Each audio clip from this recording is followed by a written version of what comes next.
오늘도 말씀과 기도로 이 자리에 오신 여러분들을 환영합니다. 오늘 말씀은 로마서 1장 26절로부터 32절 말씀, 하나님 없는 마음, 넘치는 죄의 목록.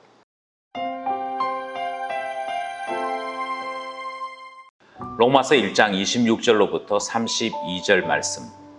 이 때문에 하나님께서 그들을 부끄러운 욕심에 내버려 두셨으니 곧 그들의 여자들도 순리대로 쓸 것을 바꾸어 영리로 쓰며 그와 같이 남자들도 순리대로 여자 쓰기를 버리고 서로를 향하여 음욕이 부릴 듯하며 남자가 남자와 더불어 부끄러운 일을 행하여 그들의 그릇됨에 상당한 보응을 그들 자신이 받았느니라. 또한 그들이 마음에 하나님 두기를 싫어하며 하나님께서 그들을 그 상한 마음대로 내버려 두사 합당하지 못한 일을 하게 하셨으니 곧 모든 불의, 추악, 탐욕, 악의가 가득한 자요, 시기, 살인, 분쟁, 사기, 악독이 가득한 자요, 수군수군하는 자요, 비방하는 자요, 하나님께서 미워하시는 자요, 능욕하는 자요, 교만한 자요, 자랑하는 자요, 악을 도모하는 자요, 부모를 거역하는 자요, 우매한 자요, 배약하는 자요, 무정한 자요, 무자비한 자라. 그들이 이 같은 일을 행하는 자는 사형에 해당한다고 하나님께서 정하심을 알고도 자기들만 행할 뿐 아니라 또한 그런 일을 행하는 자들을 옳다 하느니라. 아멘. 오늘 본문 전체를 한번 살펴보도록 하겠습니다. 오늘 본문은 26절로부터 32절 본문입니다. 대부분의 신학자들은 18절로부터 32절을 하나로 취급합니다. 이 하나로 취급할 때 하나님께서 진노하신다. 왜 진노하시느냐? 그것에 대한 설명이 32절까지 같은 주제 아래 이어지고 있다. 그렇게 해석하는 것입니다. 어제 우리가 살펴본 주제는 우상숭배였습니다. 그리고 오늘은 거기에 죄의 목록을 더하여서 하나님께서 왜 진노하시는지를 설명하고 있는 것이지요. 이제 본문 안으로 들어가서 하나씩 살펴보도록 하겠습니다. 먼저 우리가 살펴볼 말씀은 26절 말씀입니다. 이 때문에 하나님께서 그들을 부끄러운 욕심에 내버려 두셨으니 곧 그들의 여자들도 순리대로 쓸 것을 바꾸어 영리로 쓰며 그와 같이 남자들도 순리대로 여자 쓰기를 버리고 서로 향하여 음욕이 부릴 듯하며 남자가 남자와 더불어 부끄러운 일을 행하여 그들의 그릇됨에 상당한 보응을 그들 자신이 받았느니라. 그렇게 말씀하시죠. 먼저 26절 말씀을 보면 이 때문에 라고 하는 말씀이 등장합니다. 그러니까 어제 본문과 오늘 본문은 연결되어지고 있는 것을 확인할 수 있습니다. 하나님께서 내버려 두셨다 하는 말씀으로 시작합니다. 26절에서 그들을 부끄러운 욕심에 내버려 두셨다 이렇게 말씀하는 것을 보지요. 뭘 내버려 두셨느냐? 26절, 27절은 순리대로 쓰지 않고 영리대로 쓰는 일에 하나님께서 간섭치 아니하시고 내버려 두셨다 이렇게 말씀합니다. 순리대로 쓴다는 말은 하나님께서 남자와 여자로 창조하신 그것대로 순리대로 쓰는 것입니다. 문제는 여기에 등장하는 이 동성애가 로마 제국 안에서는 매우 흔한 일이었다 하는 사실이지요. 그러니 바울이 로마 교회에 이 편지를 하면서 로마 교회 교인들이 잘 아시겠지만 로마 제국은 동성애가 흔한 나라이지 않습니까? 이 말씀을 더하고 있는 것이지요. 유대인들은 레위기 말씀을 읽고 생활했기 때문에 동성애에 대한 강한 거부감이 있었습니다. 하지만 로마 제국 안에서는 동성애는 매우 흔한 일이었습니다.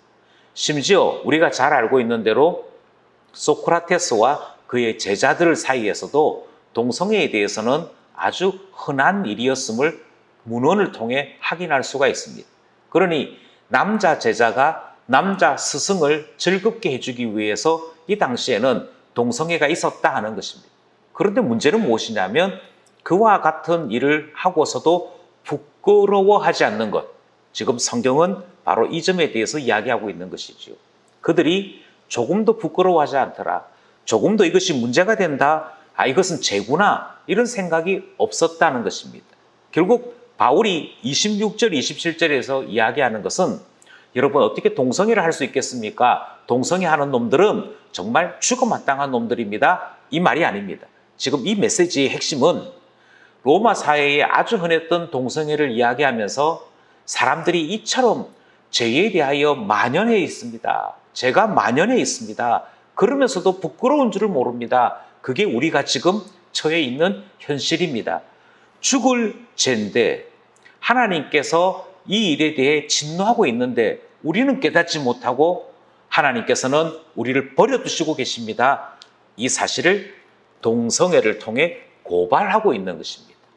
따라서 26절, 27절은 우리의 비참함에 대한 하나의 예를 영리로 사용하는 이 현실을 두고 고발하는 것이지요. 이제 28절로부터 31절은 우리의 비참한 현실에 대한 두 번째 고발이 이어집니다. 이 두 번째 고발도 역시 마찬가지로 하나님께서 내버려 두시는 것으로 출발합니다. 28절을 보시면 또한 그들이 마음에 하나님 두기를 싫어하며 하나님께서 그들을 그 상실한 마음대로 내버려 두사. 그러니까 그들 안에 하나님에 대한 경건, 하나님을 아는 지식은 전혀 없는 것입니다. 다 잃어버렸습니다. 그 잃어버린 마음 그대로 내버려 두셨습니다.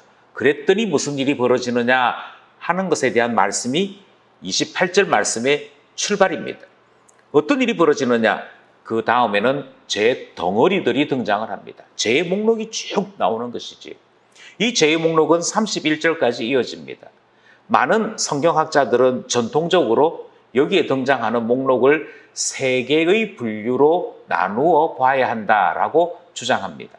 첫 번째, 이 죄의 목록에서 발견해야 될 것은 인간 내면 안에 있는 죄의 문제입니다.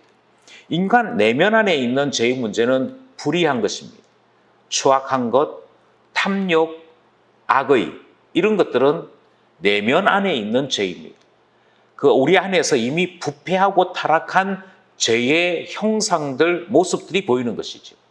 두 번째는 우리 안에서의 문제가 아니라 사람과 사람 사이의 관계의 문제, 다르게 말씀드려서 공동체 안에서 일어나는 죄의 문제를 다루고 있습니다. 시기, 살인, 분쟁, 사기, 악독, 수근수근거리는 것, 비방하는 것, 우매한 자가 되는 것, 신의가 없는 것, 무정한 것, 부모를 거역하는 것, 이와 같은 것들은 죄의 목록을 통해서 고발되고 있는 인간의 비참한 현실입니다. 그리고 최종적으로는 하나님과의 관계에서 일어나는 죄를 고발하고 있습니다. 하나님과의 관계 안에서 일어나는 죄는 하나님을 미워하는 것, 능욕하는 것, 교만, 자랑, 악을 도모하는 것, 이와 같은 일들이 바로 죄 목록 가운데에서 하나님을 향한 죄로 고발되고 있는 것이죠. 결국 내면의 죄이든 공동체 안에서의 죄이든 하나님을 향한 죄이든 가장 중요한 지적은 하나님을 모셔야 할 자리에 제가 하나님 대신 들어왔다 하는 것입니다. 그래서 하나님 말씀대로 사는 것이 아니라 제가 시키는 대로 살아가고 있는 인간의 비참함이 고발되는 것이죠. 이것이 31절까지의 내용입니다. 그리고 32절은 이것에 대한 결론을 우리에게 가르치고 있습니다. 이 32절은 우리에게 무엇을 가르치는 거 아니? 자, 여러분 보십시오. 이처럼 우리가 하나님의 진노 아래 살고 있습니다. 하나님께서 우리를 향해 화를 내실 수밖에, 저주하실 수밖에 없는 그런 우리의 실존이 바로 성경이 말씀하고 있는 우리 모습입니다. 그것을 드러내고 있는 것이죠. 이것을 32절은 이렇게 표현하고 있습니다. 사형에 해당한다. 우리의 모습이 사형 언도를 받을 만한 상황이다. 그렇게 말씀하고 있는 것을 보게 됩니다. 이 모든 것이 우리의 현실이지요. 이 모든 현실이 또 하나 고발되고 있는 것은 누구 하나 예외 없이 모든 사람이 이와 같은 상황에 빠져 있다라고 하는 사실을 가르치고 있는 것입니다. 성경은 지금 바울을 통해 우리가 얼마만큼 비참한 존재인지를 보게 하고 있습니다. 이게 보여야 무엇이 보이느냐 하면 이 비참한 우리가 어떻게 이 비참에서 벗어날 수 있는지에 대한 하나님의 말씀을 복음으로 들을 수 있는 것이죠. 복음을 복음답게 듣기 위해서 우리가 반드시 깨달아야 하는 것이 있다면 바로 우리의 비참한 현실입니다. 하나님 없는 인간의 비참한 현실이 보여져야, 그것이 발견되어져야 하나님께서 내미시는 이 복음의 손길을 굳게 붙잡을 수 있는 것입니다. 신앙생활을 대충 하시는 분들은, 하나님을 믿는 일에 뜨거움이 없는 분들은 죄송한 얘기지만 18절에서부터 32절까지 이어지는 바울의 이 말씀을 이해 못해서 그렇습니다. 우리의 지금 실존은 사형에 해당되는 것이고요. 그렇게 살고 있으면서도 깨닫지 못하고 여전히 벌레보다도 못한 삶을 고집하는 중에 있음이 성경이 말씀하는 우리 모습입니다. 이 모습이 보여져서 죽을 수밖에 없는 우리를 살리려 이 땅에 오신 예수 그리스도의 복음을 생명과 같이 받아들일 수 있는 우리 되었으면 하는 바람을 함께 나누게 되는 것입니다. 이제 이 말씀을 함께 묵상하면서 함께 기도 제목을 나누었으면 좋겠습니다. 여러분께서는 이 말씀을 묵상하는 가운데 무엇을 느끼셨는지요? 저는 세 가지를 함께 나누고 싶습니다. 첫 번째는 하나님께서 계속 내버려 두셨더니 죄를 죄라고 알지 못하고 그대로 죄 짓고 있는 것이지요. 그러면서도 아무 일 없는 것을 다행인 것으로, 정당한 것으로 여기고 살고 있는 우리의 모습이 나타나고 있습니다. 아니, 죄라고 그러는데 지금까지 아무 일 없었습니다. 아무 문제 없었습니다. 그러니 계속해도 괜찮습니다. 이렇게 생각하는 것이지. 사실은 우리가 진노 가운데 이미 빠져 있는 것인데 깨닫지 못하다 보니 그대로 살고 있는 모습을 말씀을 통해 본 것입니다. 그리고 우리는 이 같은 하나님 말씀 앞에 부끄러움을 느끼면서 하나님 우리에게 영적인 자각을 주십시오. 죄를 범하였을 때 부끄러워할 수 있는 그 자각.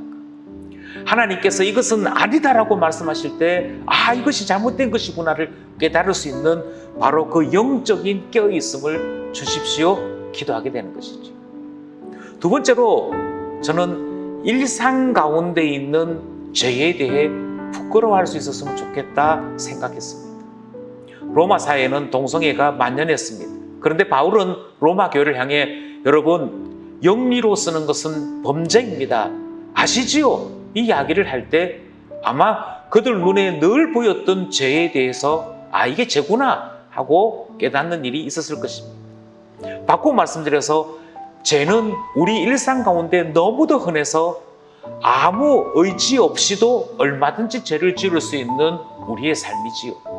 죄를 지어야겠다가 아니라 우리의 삶 자체가 이미 죄 가운데 빠져 있음을 성경이 말씀하고 있습니다. 조금만 상처받으면 내가 왜 그 일을 해? 이렇게 말하는 게 우리이지 않습니까? 조금만 마음이 틀어지면 나는 만나기도 싫고 말하기도 싫고 나 혼자 살아도 충분해. 그런 우리이지 않습니까?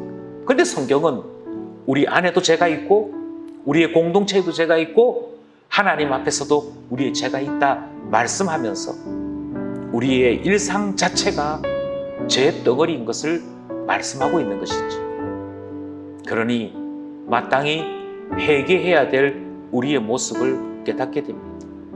회개를 해야 될 특별한 죄가 떠올라야 회개되는 것이 아니라 어쩌면 우리의 삶 전체가 하나님 앞에 회개해야 될 것임에도 회개할 마음이 없어서 회개할 것을 깨닫지 못해서 은혜의 자리로 가지 못하고 있는 우리가 아닌가 생각하게 되는 것이죠. 그러므로 회개의 은혜를 주십시오. 기도하게 됩니다.